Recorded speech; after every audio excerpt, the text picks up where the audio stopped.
Hashtag no music, no intro. Another episode of the Saints Block Party podcast. We are thrilled to have actor, stuntman in the entertainment industry, Kevin Beard, joining our podcast. A diehard Saints fan. The reason this is even happening is that I just noticed randomly that Kevin followed our Instagram account, and at some point I must have followed it back. Yep. And then I went to check it, and I was like, why is there someone at like the strike, like the SAG strikes in my Instagram? Like so I had to dig into it, and saw Kevin is out here in LA just like I am, also a diehard Saints fan, so had to get him on. Thank you for coming on, Kevin. Really appreciate it. I appreciate it. There's more Saints fans out here than there are LA Rams fans. I don't know if you went to the 2019 game when we were in the LA Coliseum when unfortunately Drew went out with that thumb injury with Aaron Donald hitting him with the helmet.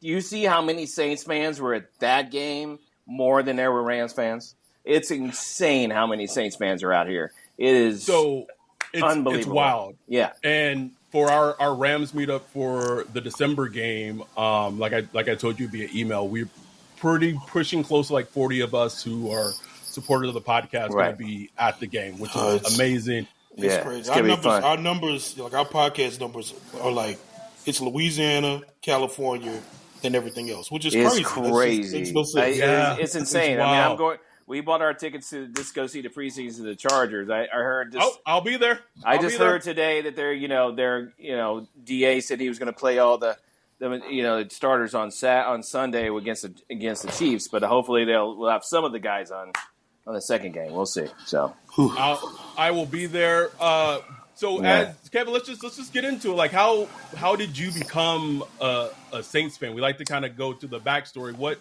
led you to this misery, but also this joy of being a Saints fan? Well, if you will find out soon that the misery has been long. But I was born in 1970, and I came out basically out of my mama's womb being a Saints fan. My father was good friends with Archie, so they went to school together. Oh wow! And so we were just diehard Saints fans. I'll show you. You can see pictures of me on Facebook with pajamas on when I was 1 year old. It's hilarious. But yeah, so you come to. I don't know. That's all you were accustomed to win. It's like all these other people who probably grew up as Cowboys fans or whatever. That's all they knew. Right. Right. Unfortunately, but they don't know what the Who Dat Nation is. But then I remember going to the first game in 72 or 73. I was 3 years old when at the Superdome, and I remember we had all of these programs. We'd get the programs, we'd go, maybe it was 75. I don't remember what it was, but we had these programs. I still have some of them, but I don't have all of them. But my father gave them all. But we ended up going to a lot of the games. I mean, we didn't have a lot of money, but we get to go because they were cheap. We'd go to Trinity Stadium, and then it was a Superdome, and then somehow my father became season ticket holders. Wow. So in the late 70s, early 80s, we were going to every game we could possibly go to. And so I saw everybody from Montana to Jerry Rice playing all these wonderful games. And, we get our butts kicked, but it was still fun. It was fun watching these people play. And now you look back at it, and it's like, man, I got to see some cool people play the football games. So it was cool. And, so that's how it started with me, And then when I'm watching Drew Brees, oh my God, what an amazing, I missed the Aaron Brooks era, but because I was concentrating on my film career, but Aaron Brooks era kind of like cut, and then Drew Brees came in 2006, and then it was like on. So so it's been amazing since then. Yeah, so I mean, when did you start feeling that sickness though? Like I've been a Saints fan. Like my first memory is about 88, 89. But I remember really feeling sick about the Saints. Probably about 93.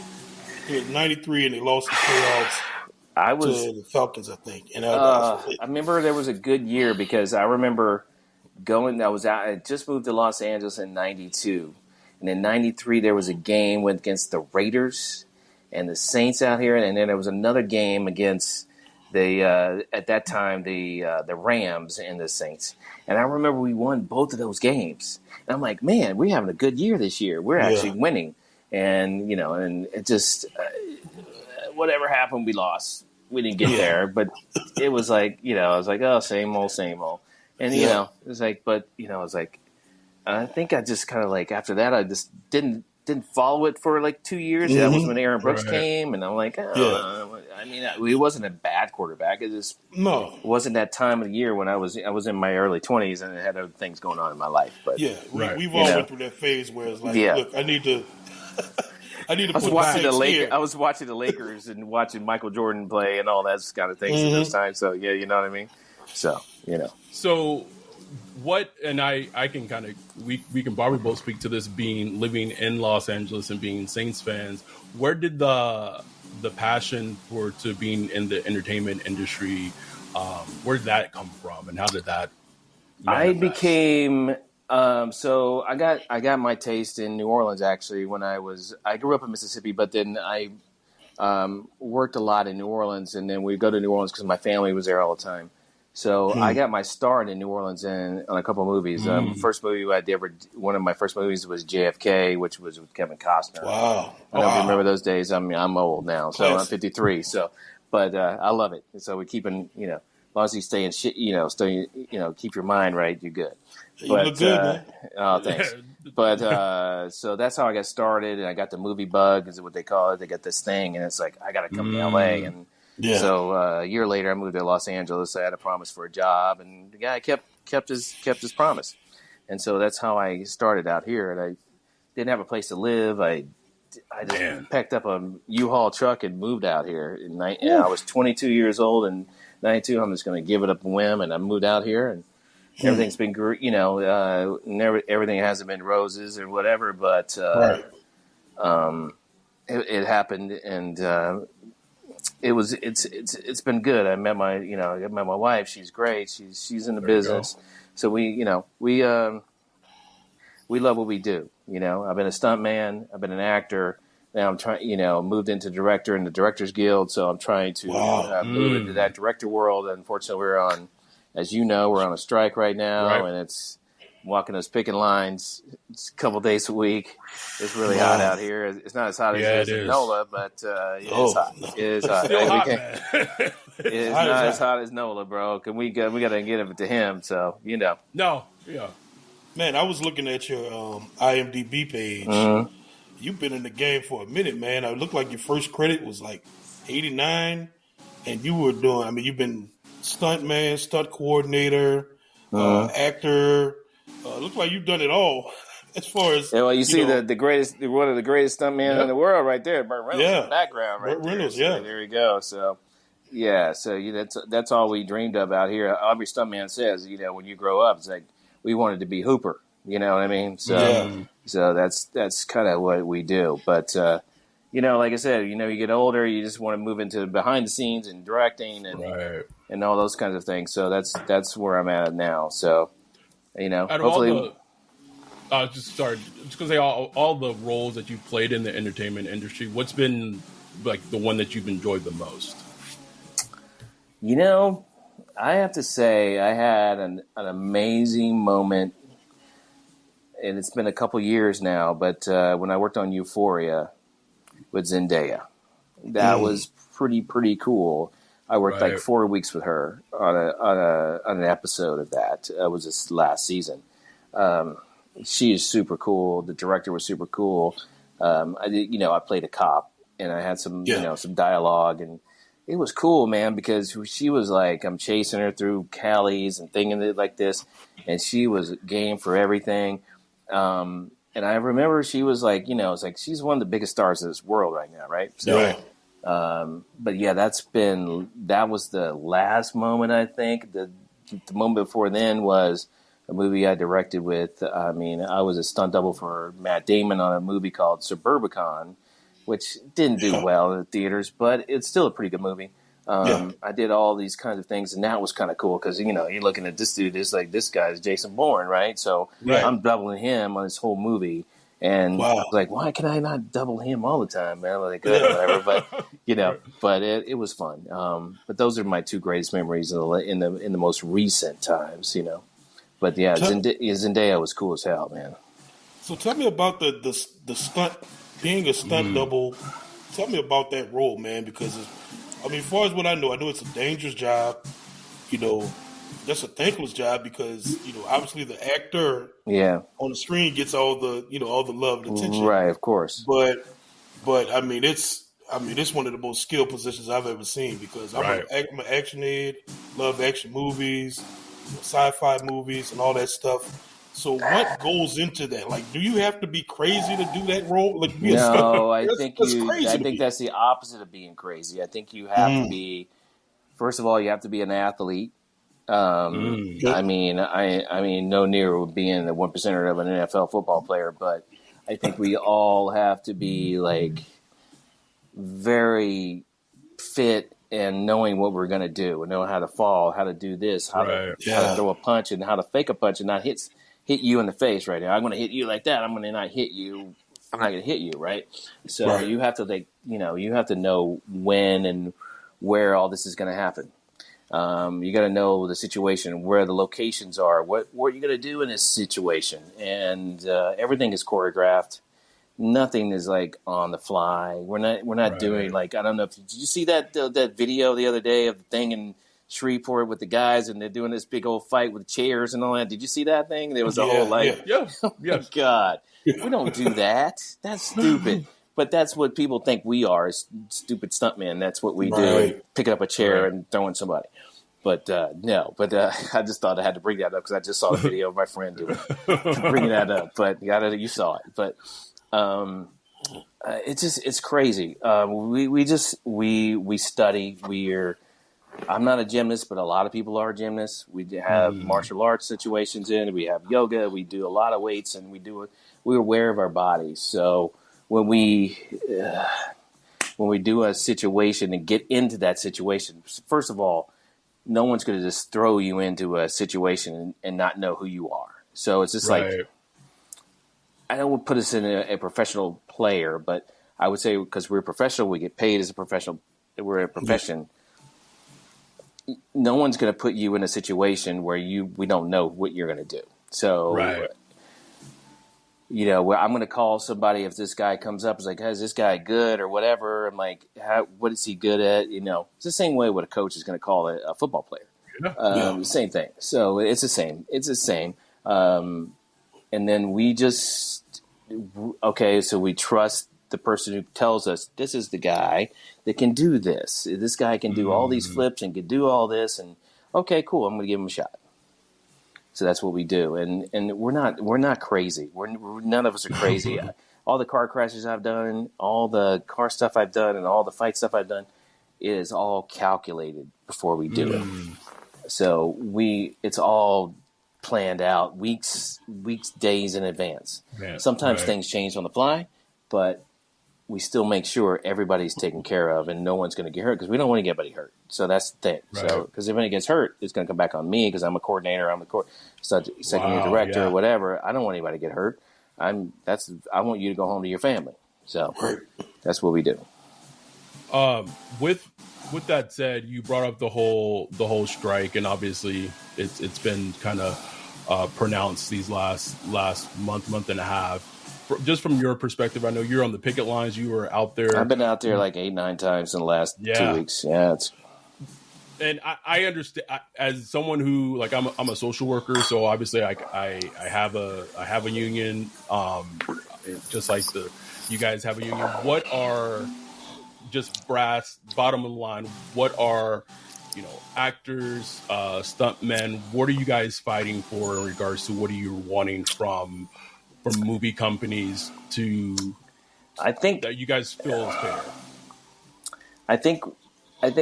I'm not sure exactly what the writers are because I'm not in the Writers Guild, but as a SAG member for 34 years and now a newly DGA member, we already settled our thing, and a DGA. But the SAG, I think we're looking for people always think, residuals. You guys make all these money in residuals, but in the bottom of the thing, I could show you receipts of my checks right now. They're like pennies. I mean, I'm literally get a check in the mail today for 3 cents, check for 7 cents, and I got a check for like $32. Okay, cool. And maybe 10 years ago, those were checks worth $200 or $300, $400, and yeah, it's cool. Right. So since the streaming's come in, we have lost a lot of the revenue that these companies like Netflix, Amazon, all these places, Paramount Plus, are losing. You know, they're taking all the money, and we're not getting any of it.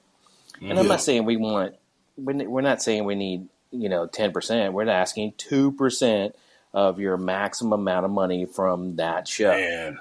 So, and they're saying no, we're not giving you that. So it's like it's 2% is like of $1 billion. What is that? Right. I don't even know. That is like $100,000. I don't know. Whatever that is. 2%. I don't know. $200,000. I don't know. Denim is in demand at Plato's Closet in West Ashley and North Charleston. Get cash on the spot for everything denim. Bring in your trendy and classic styles of gently used name brand denim. Get paid for your denim shorts, skirts, jackets, jeans, and more. We're looking for denim that is blue, black, or a bold color, and jeans in styles like mom jeans, bootcut, baggy, flared, and ripped. We want everything denim. Sell your denim for cash at Plato's Closet today. Plato's Closet, located in West Ashley on Sam Rittenberg Boulevard and North Charleston on Rivers Avenue. I'm not a mathematician, but as you can tell, neither am I. Whatever, but we're talking 2% of $100 billion to spread out to not just me, to everybody who worked on that show. Right. Not just so there could be 100 people, there could be 25 people, there could be 50 people, and to continue that. So I think that, and plus they want extra health care. I think like a lot of people are not going to make their health care this year because of the strike. If it keeps going on, a lot of thousands of people are going to lose their health care. I think I'm okay, but who knows? Other people may not be, and I feel for them. So we're out there. That is part of it. The other part is like, so I would say it's like I'm going to say right now. So a local like a easy actor makes $1,000 a day. You're thinking, wow, you make $1,000 a day? But just think, that guy only makes $1,000 for that day, and then he goes home and he doesn't work again for a month because he only worked that one day of that episode.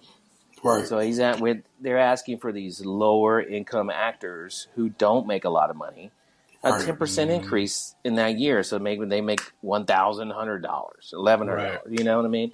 So it's not like they're asking a lot. The big actors, the big names, Brad Pitts and Kevin Costners and all those people, they make millions of dollars, but that's not the people who actually are the rank and file people of the guild. So just trying to make them try to make a living, That's all.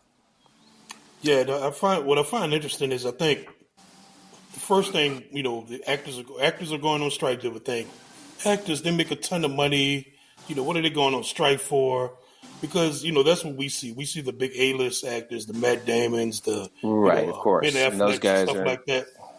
That's like 0.1% of when the movie credits roll. Right.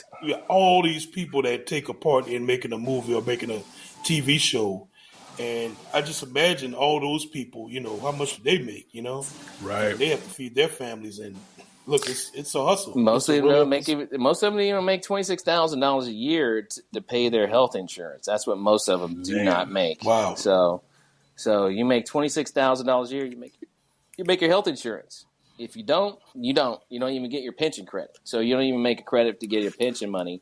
So that money that you thought you made $25,999 or whatever, and you didn't make $26,000. That money just goes in a deep dark hole and goes to somebody else's pension credit. So it's sad for a lot of people. You know what I mean? So a lot of those people. I mean, I've been fortunate for the last 34 years. I've been fine, but there's a lot of people out here that don't. You know what I mean? Right. So yeah. One of the good guests we've had on this show before, Anusha, who formerly of the LA Times, used to cover the entertainment industry and like unions of the entertainment industry, wrote a really good article. One was like 2 weeks ago. It was like her last article before she moves back to London, that really just hit on all these fine points that you're bringing up. I wanted to just ask a question. It's a question that I'm going to ask. It's not actually from me one of our good supporters, listeners, his name is Luke, kind of saw this and just wanted me to kind of bring this up to you.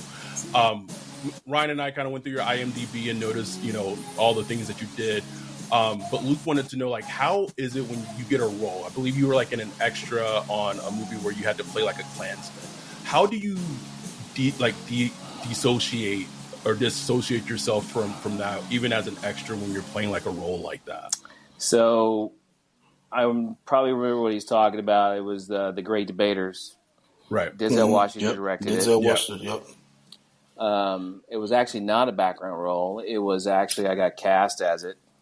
There was two of us. There was three stuntmen who had to like chase after this sequence when he drives. I don't know if you saw the Great Debaters, but Denzel drives up and he sees his, unfortunately, part, this man hanging and whatever. But it was very sad and it was very hard for me. And I asked Denzel what we can do here. He said, "You say what you want to say." It was hard. It was hard that day. Wow. Yeah. So we did it. We all hugged on it afterwards, and we moved on. So it was tough. Well, Thomas. That's crazy. And I imagine that emotion is what makes like great movies, great TV shows, great films. It was fun. It was fun being around him because I had worked with him prior in '89 on a movie, and I was my first time working with him on Glory. He was a young actor too. So I was on Glory for like 2 weeks, and then I got to meet him, 15 years later. And I talked to him, I was like, "Whatever happened to that guy that was the lead actor?" And we talked, and then all of a sudden we had to get into this. And I told him, it was going to be hard for me to do this. He said, "No, right. Just get into it. And it's good. You're an actor. You can do it." So we did it. It was hard, but we did it. It was me and two other gentlemen in there, and we all had to run after a car and throw rocks. And it was, if you really look at it and you slowed it down, you could see the anger, and it wasn't real, but it was like an acting job. It was crazy. Right. But yeah, if you slowed it down, you saw everything frame by frame. It was a fast scene, but yeah, it was powerful. It took us like 3 nights to shoot that, and I was doing another movie in a day, so I was really tired at night doing that. I remember that sequence. I was doing a movie with Jessica Simpson at the time, major movie star. We were shooting in Shreveport, Louisiana at the time. So, yeah, it was interesting. Do you find, because New Orleans kind of had like a little mini Hollywood moment where they were getting a lot of movies shot down here. Were you doing a lot of shows? I think I saw you did NCIS. There, I did a lot of movies up to 2014, and then I didn't do anything for a while because I was out here. I ended up meeting up with my now wife, and so I was trying to stay out here as much as I can. Whatever. Yeah. My last show I did last season. Last year, I did a little movie that hopefully will come out on AMC this year. History of Evil, the horror movie. But I love being in New Orleans, man. That's because I got to go see Saints games. It was fun. I got to go see Saints game. Do you remember Quinn Early? Do you remember him? You know who Quinn Early was? He was a wide receiver. He was a wide receiver, and then he played for the Bills. I think he played for the Bills. But he played for the Saints for like 3 seasons, and he ended up playing in San Diego. But Quinn was like a good friend of mine. He now became a stuntman. Oh wow! And there was one night that there was a game where Morton Anderson.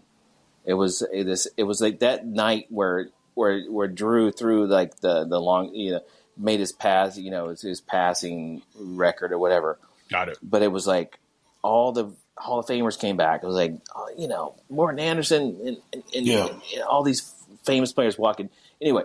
We were on the 50-yard line watching this. It was like just amazing seeing this happen, and it was just like cool. I get to see some of these players I got to see when I was a little child. Right. Derlin Moore. I don't even anybody who knows who Derlin Moore was, but he was a nose tackle, and it was cool. But anyway, it was fun to see these guys. But that's how I feel about the Saints, man. I think we're gonna have a great year. Come on, let's do it. Let's go. I think so, bro. I think so. I'm trying not to say it too much. But maybe I should. But we've been burned so many times, man. I feel like this is the 2006 season for us, dude. Come on. You know, I mean, I feel like this is the 2006 season with DC, and we can get these receivers, and Michael Thomas can be there. Can you believe it? Oh, where's my Michael Thomas? Come on, I gotta bring it in. Come on, gotta bring it. Michael Thomas, brother. Come on, Michael Thomas. Let's go, EFT. Come on. 1 out of 5, bro. Come on, let's go. Come on. Yeah. One thing that I struggled when I moved out here, and it was, I moved out here from Texas, born and raised in Texas, and then came to California. And this was before, like, someone could have, like, Sunday ticket at their home. Right. Was being in California, being in LA, and being a Saints fan, and not really having, like, a community or people who cheered for the Saints. It was very kind of isolating. And this was in 2008, 2009. Right. How was it when you came out at 22, being a Saints fan, being in LA at the time? And I met a couple people. There's another actor. He lives in Mississippi now, Richie Montgomery. He used to live out here. You can look him up, but he is a great guy. He introduced me to a bunch of people in LA at that time, because he was a Mississippi guy. I was a Mississippi guy. And then there's a guy named MC Gainey, who's pretty big actor, that's a big character actor, and he's been working for 30, 40 years. And so we all became friends. And then we would go to a sports bar on Melrose. It was like west of La Cienega. Again, I can't even remember the name of the place. It's not there anymore. But every Sunday we'd show up there. Every Sunday morning at 9:30 in the morning, we'd show up, start having our Bloody Marys or whatever we were having. And, watch the games. Most of the time we'd leaving and with our heads down, whatever. But, but we still we'd be there next Sunday, watch the game. Yeah. And if there was a game like playing, there would be at that time there was still the Rams and the Chargers were still playing here before they all left, and we didn't have a football team in Los Angeles for 30 years until 3 years ago, right? So we had to go to a sports bar to watch a game. Yeah, and so we would have a group of people, and we would all just bogart that bar and make sure they had the Saints game on. And then they would have a tons of teams there. Now I live in the Toluca Lake, Burbank area. We go to a game on a Sunday, and that's what we do. That's if you don't have Sunday ticket, which now we have to buy Sunday ticket on YouTube or whatever it is. YouTube. I haven't done it yet, but I guess I need to do it before Sunday because we got a new game, and they're going to all play supposedly going to play the Chiefs on Sunday. So when the number one team's going to play, so we'll see how long they're going to be in, but. So where were you for the Saints Super Bowl? What's your memory of watching the Saints play the Super Bowl in 2009? I was in New Orleans. Oh, okay. I was in New Orleans, and we watched it. I didn't have tickets to the game, but, we watched it at a bar because I was working on a show, and we watched it I don't even remember maybe it was probably with the Bulldog on magazine. Yeah, that's probably where I was on the outside watching it. And I'm telling you, it was the most electric thing ever. I still remember that day. And I think that was because I think we were on the patio of that place. I know we were on the patio, but I think it was that place. And we just it was so much fun. I'm like, oh my God, if we go to Vegas this year, I'm going to be there. I will tell you. Can you imagine if Derek? I'm sure you two are too, because Derek Carr goes to Vegas this week and Cameron Jordan said he wants to take him back to Vegas. So there we go. So, bro, there you go. I can't imagine. It's going to be a hard road, but if we can make it happen after Alvin comes back in 3 games, let's see it happens. What That said, I know there's a general buzz that everyone has about this upcoming season. Even someone like me who tends to be more of like the realistic, maybe like a smidge pessimistic, but mostly realistic side of things. What are the things that worry you about this upcoming season? I worry about Michael Thomas being healthy. I think as all of us do. I'm sure he's going to be fine. I'm sure he's going to be fine. I mean, all the injuries I've seen through training camp, I hope, DeMario Davis is going to be fine after his groin injury he's had, or a thigh injury, whatever he's going through. Shaheed bothers me because I think he's an elite receiver, and if he can come back on game one and ball out all year. I think he's great. I mean, I hope our running back room is going to be good. I don't know. I mean, I'm not sure, but I think I think we should be good, especially if we get what's his name from Cleveland that they had tried out today. What was his name? Kareem Hunt. Kareem Hunt. So if we can sign him for a few games until Alvin gets back, let's see. I don't have a lot of problems. I'm just worried about all these little tissue injuries that's happening right now. So those injuries are so scary because it could be something that it starts off minor and then it can just linger and linger. Linger. As a stuntman, I've gotten those tissue issues, so it's really hard to get around it. It doesn't take a couple of weeks; it takes months. So so you have to really work it out. And it's okay.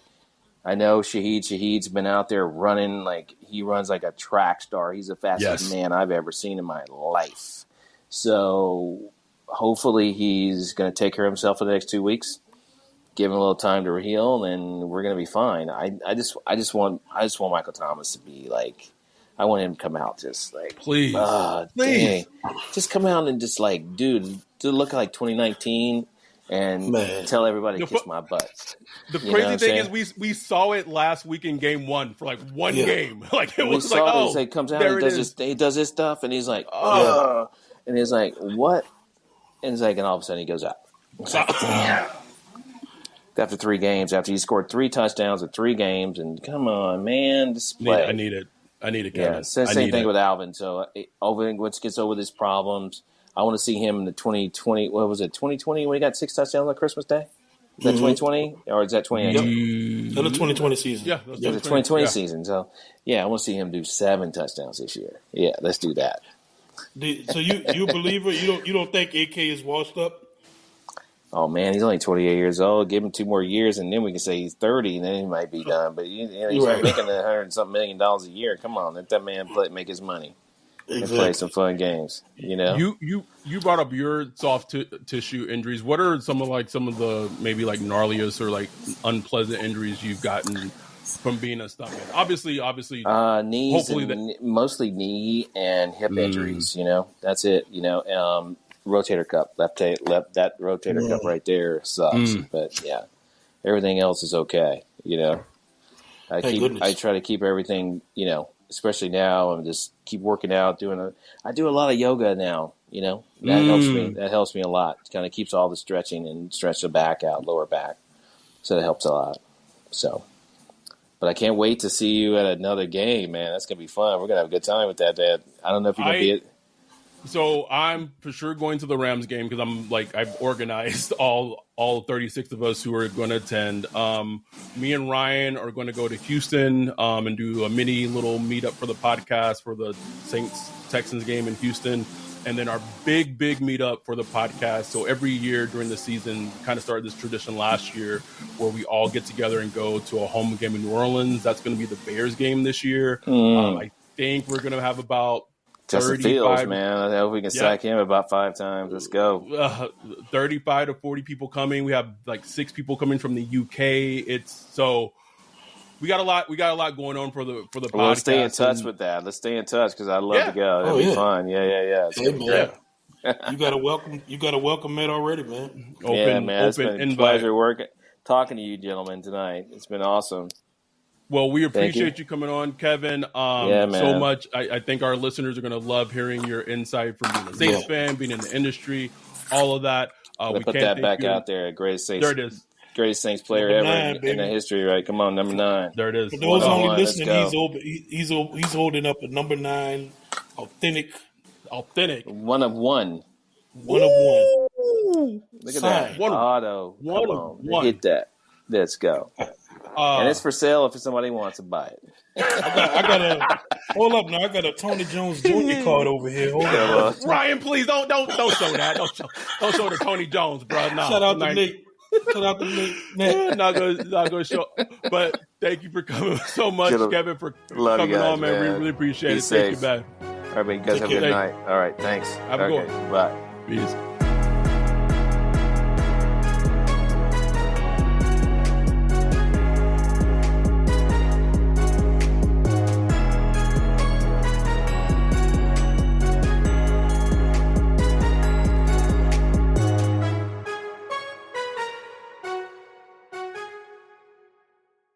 Hey y'all, Darius Rucker here. You know, a lot of people ask me, what inspires your music? And one of the big things is a strong sense of place. That's why I love my home state of South Carolina and want to share the awesome things it has to offer. From the beautiful mountains down to the sunny coast, it's got it all. Not to mention two of my personal favorites, great golf and amazing food. Come see why I love this place. Visit discoversouthcarolina.com.